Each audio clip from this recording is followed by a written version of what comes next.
Hello and welcome to Japan Lyric Room. In this show, we take our time savoring the lyrics of Japanese songs, delivering a clear, easy-to-understand breakdown of the meanings hidden within the phrases and the unique cultural backgrounds of Japan. Yeah, I'm really excited to be here for this one. Today, we are incredibly excited to focus on a true masterpiece.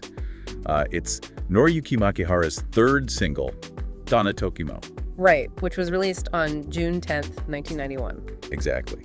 And to really get why this song matters, you kind of have to picture what was happening in 1991. Imagine the biggest, most lavish party you've ever attended is suddenly shut down, the music cuts out, and, the harsh fluorescent lights flip on. That's a great way to put it. The Japanese bubble economy was just beginning to burst. Yeah, that era of unprecedented, almost dizzying wealth and corporate expansion was stopping. An entire nation was basically waking up with a collective hangover. Right, facing this profound existential crisis. Everyday office workers and students were suddenly asking themselves terrifying questions like, what is true happiness? Or who am I really outside of my job or my societal role? It is so crucial to keep that 1991 backdrop in mind as we savor this song, because this wasn't just a hit record. No, not at all. It became a cultural touchstone, a literal national cheering song. It sparked a massive social phenomenon precisely because society was feeling incredibly fragile. Yeah, people were losing their footing. Exactly. And this song stepped in to offer a completely new way to define success and self-worth. And its reach was absolutely staggering. I mean, it was chosen as the theme song for a major hit movie about the grueling nature of corporate job hunting called Shūshoku Senshi Ijō Nashi. Oh, yeah, but it didn't stop there. Right. It was used in those incredibly iconic, warm KFC commercials. And it was even chosen as the official march for the 1992 Spring High School Baseball Tournament. It's been covered by huge artists over the decades, too, from Ann to Max. For anyone out there who has ever felt lost in the overwhelming rush of a towering city, this song is practically a Bible. It truly is. And the reason it resonates so deeply across so many different demographics, from stressed job hunters to high school baseball players, is because the protagonist in these lyrics is completely exposed. Yeah, they hide absolutely none of their weakness. None of it. Not their frustration, not their feelings of inadequacy. And yet, through acknowledging that vulnerability, they find the genuine courage to keep going. Which is exactly what we want to explore today. We are going to walk alongside this protagonist through the city, savoring and unpacking the lyrics chronologically. Sounds perfect. Let's put you right in the shoes of someone walking through that overwhelming urban landscape. So the opening thought they have is this. Which, in English, translates to, is my back more honest than I think? Exactly. And the cultural nuance here that we need to grasp is my back, my way of life, and my hidden self more honest than I think? Is he revealing the truth I try so hard to hide? That metaphor of the Senaka, the back, in Japanese culture is deeply poetic. It's way more than just a physical body part. Right? Oh, absolutely. It is a symbol of a person's true, unvarnished way of life. If you think about it, you have total control over your face. You can curate it. You can force a polite smile for your boss. Yeah, you can hide your exhaustion behind a professional expression and pretend you have everything together. But you cannot see your own back. Right, so you can't control what it broadcasts to the people walking behind you. Exactly. Your back reveals your hidden feelings, your loneliness, your silent anxieties. That is such a vivid, relatable image. It makes me think of how we carefully curate our social media profiles today. Oh, that's a perfect comparison. Right. Our profile is our face. The bright, smiling, successful photos we want the world to validate. But our back is our late-night search history, or the slumped, exhausted posture we have at our desk when we think nobody is looking. Yeah. It's the unedited reality of who we are. That social media analogy perfectly captures the anxiety of this opening line. The protagonist is highly self-reflective and insecure here. They are. They're essentially wondering, am I acting well enough to survive in this hyper-competitive society? Or is my utter exhaustion completely obvious to everyone looking at my back? And the fact that they are asking someone else to validate this, is my back honest, shows a profound vulnerability. Yeah, they are desperate for a genuine connection in a city where everyone is wearing a carefully constructed mask. But if our back reveals our hidden current anxieties, you have to wonder what exactly we are carrying back there that is weighing us down so heavily. Which naturally brings us to the physical baggage of our past. Right. The protagonist's mind shifts to something they left behind. And this translates to leaving something behind in an old classroom. And the exact cultural nuance we need to grasp here is, The dreams I swore to achieve back then remain abandoned, as if forgotten, in the corner of that faded old classroom. The lyricist's choice of words in this section is stunningly precise and incredibly painful. Yeah, like the word furuboketa to describe the classroom. Exactly. In Japanese, if you just want to state the objective fact that a building is old, you use the word furi. Right. But furuboketa is entirely subjective. It is a sensory word. It means something has become faded, shabby, and worn out in a way that hurts your heart to look at. Wow. And then we have the word okizari, which is also crucial here. Yes. It means leaving something behind intentionally or unavoidably. It is a word heavily laden with guilt, a deep sense of loneliness, and regret. I see. So it's not just a passive thing where their childhood dreams naturally faded away as they got older. No, it's that the protagonist feels they actively abandon those dreams. It paints this deeply nostalgic, painful picture. Because they're getting battered by adult city life, compromising their ideals just to earn a paycheck and survive. Exactly. And in doing so, they feel like they've taken their pure childhood dreams, locked them in a shabby, forgotten room, and just walked away. I want to push back on that feeling of guilt for a moment, though. Because it feels like the song is tapping into a universal shame we all carry when we get our first real job and realize, we aren't going to be astronauts or rock stars. Right, the reality check. But does growing up inherently require this act of okizari? Is leaving our childhood dreams behind a necessary betrayal to function in the adult world? That tension you were pointing out is the exact conflict Makihara is highlighting. Society, especially the rigid corporate society of 1991, Japan, tells you it is a necessary betrayal. Right.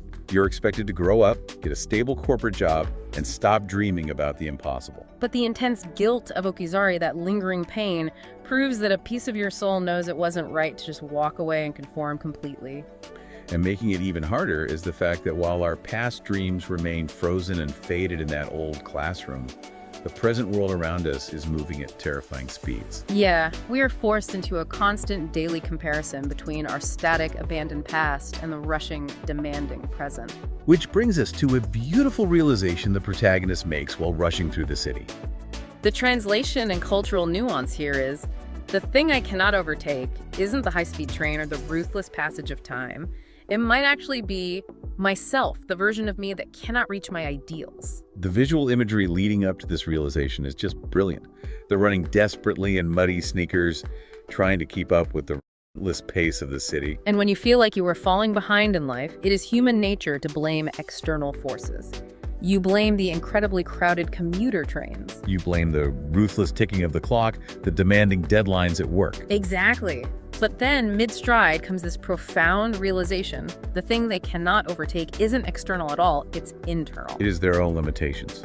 It's almost like racing against your own ghost in a Mario Kart time trial. Oh, that's a brilliant way to look at it. Right. You aren't fighting the track, you aren't fighting other players, and you certainly can't blame the game mechanics. You are just endlessly trying to outpace a past idealized version of yourself. And it is incredibly agonizing when you realize your own ghost is beating you. That Mario Kart ghost analogy is spot on because it captures the isolation of that specific struggle. You are the only one who can see the ghost you are racing. And the way Makihara expresses this realization grammatically is devastatingly effective too. Yes. He uses the structure kamoshirenai kido, which translates to it might actually be. It is a beautifully humble, honest admission of weakness. It's not a dramatic chest-beating confession of failure. No, it's a quiet, hesitant realization murmured under the breath, like, oh, it's not the world that's too fast, it might just be me. But once you finally stop blaming the trains and the schedules, and you quietly admit that you are the obstacle, you are forced to make a radical decision. You have to decide how you're going to live with yourself, knowing your own limits. Exactly, and that brings us to the absolute core declaration of the song. And the cultural nuance here is the beating heart of the track. No matter the time, no matter the circumstances, in order for me to remain true to myself and live as who I really am. This right here is the absolute soul of the song. It provides the title phrase. It does. But to really grasp its impact, we need to focus on the phrase rashiku aru. In Western contexts, a phrase like be yourself can sometimes feel a bit light or highly individualistic. Right, like a catchy slogan. Yeah. But in Japanese society, especially in the corporate-dominated culture of 1991, where collective harmony and fulfilling expected social roles were paramount, declaring your desire to simply be yourself signifies a fierce, almost desperate resistance. It is a refusal to yield entirely to the city's pressures. Exactly. Repeating "I as myself" is a powerful, defiant declaration of self-affirmation against a system that wants you to blend in. I'm so glad you brought up the 1991 context, because if we hear "be true to yourself" today, it sounds like something printed on a bumper sticker or a coffee mug. Right, completely loses its punch. But for the young job hunters at the time, which is why it fit that movie Shūshoku Senshi Ijō Nashi so perfectly, saying this wasn't just a motivational quote. It was an act of emotional survival. It was a lifeline. It was absolutely a lifeline. Think about the youth in that movie or anyone grinding through that era. They are being told to put on a suit, cut their hair, and become a cog in a massive machine. Yeah, and by singing this, the protagonist is saying, even if my sneakers are muddy, even if my childhood dreams are locked away in a classroom, I will not let this city erase my core originality. It's an assertion that maintaining your unique self is the most valuable battle you can fight, even if it doesn't make you rich. But, you know, declaring you want to be true to yourself is a great battle cry. But the reality on the ground is so much harder. How do you actually achieve that when you feel entirely lost in your daily life? Well, the lyrics don't leave us hanging. They tackle this head-on with a beautiful reframing of hesitation. Yeah, let's look at that phrase. The nuance we need to savor here is, the days spent hesitating, worrying, and searching will eventually become the answer to my life. I am certain of this. What is so fascinating and subversive here is how Makihara completely flips a universally accepted societal value. He really does. Think about modern life. We generally view hesitation, getting lost, or being indecisive as a complete waste of time. We want life hacks, we want efficiency, we want the fastest, most direct route from point A to point B. But the lyrics assert the exact opposite. The act of wandering is the answer. The hesitation itself is the active process of building your identity. And the phrase, shitrukara, meaning, I know this, provides a quiet, unwavering confidence. Right, it's not a hopeful, I wish this is the answer. It is a grounded, I know it is. For a listener who feels like they are failing simply because they are lost, this is the ultimate salvation. Let's ground that in reality. It feels exactly like getting hopelessly lost in a new, foreign city without a map. At the time, you are panicking, your feet are blistered, and you feel like you're wasting your precious vacation time. But those hours of wandering down random alleyways, hitting dead ends, and having to double back are actually how you learn the layout of the streets. Exactly. The getting lost is the learning. You couldn't truly understand the geography of the city any other way. That map analogy highlights exactly why the wandering is so necessary. If someone just handed you a perfect map, you might reach your destination efficiently, but you wouldn't internalize the landscape. You wouldn't build resilience. Right. The meandering, frustrating path is the only way to build a robust, unshakable sense of self. Still, it is comforting to know intellectually that wandering is productive. But what happens on those truly dark nights when the loneliness becomes too much to bear? When philosophical theory just isn't enough to keep you standing. Yeah. You're alone in your apartment, the city outside is completely indifferent, and the internal pain is intensely real. The lyrics capture this exact, visceral moment with what we could call the mirror test. The exact cultural nuance of this moment is, there are nights when I feel like disappearing, but I force a smile in front of the mirror. Looking at myself from the outside, it seems I'm still doing okay. This is perhaps the most heartbreakingly realistic scene in the entire song. It really is, because it captures the raw mechanics of survival. The protagonist is completely battered internally. They are at their absolute breaking point. So what do? They go to the mirror to check their exterior. And the linguistic combination Makihara uses here is brilliant, right? Yes. Heiki means unbothered or okay, and mitai means seems to be, which is an objective, detached guess. They are stepping completely outside of their own mind to self-diagnose. They are essentially saying, objectively, the person in the mirror can still form the physical shape of a smile, so I guess I can still fight for one more day. It's a bizarre, almost clinical human survival mechanism. Right. We literally third-party ourselves. We really do. We act as our own doctor, looking at our reflection like a patient on an exam table, desperately searching for vital signs that we haven't given up yet. We detach from the overwhelming internal pain just long enough to verify our physical resilience. Yes, exactly. It's a highly fragile, desperate form of self-encouragement. But the beauty is that it works. It is just enough to keep them standing. It prevents them from disappearing into the despair of the night. And after looking so deeply inward at the cramped, confined space of that mirror, the protagonist oscillate turns and looks outward. Right, they project this intense internal struggle onto the massive, confining architecture of the city itself. This brings us to our final phrase.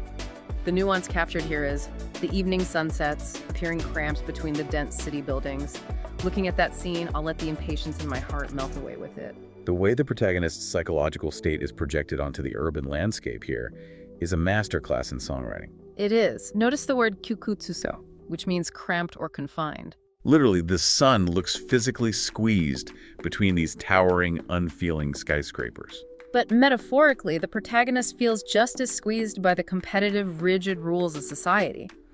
But instead of fighting that confined feeling, they make a profound, healing choice. They decide to let their impatience and anxiety melt away with the sinking sun. Exactly. They are yielding to the grand, natural cycles of the universe to regain their inner peace. That feels so much like when you are on the verge of a panic attack and someone tells you to try to sync your panicked, shallow breathing with the steady rhythm of ocean waves. Yeah, letting the sheer scale of nature regulate your nervous system. Right. Here, instead of the ocean, the protagonist is syncing their anxiety with the sinking sun, letting the grand scale of nature wash away the artificial, suffocating pressure of the city. Yielding to nature like that is an act of surrender, but importantly, it is not a surrender to defeat. It's a surrender to peace. When we step back and look at the emotional journey we've just taken, Donna Toki is ultimately a beautifully written Bible for loving your own clumsy self.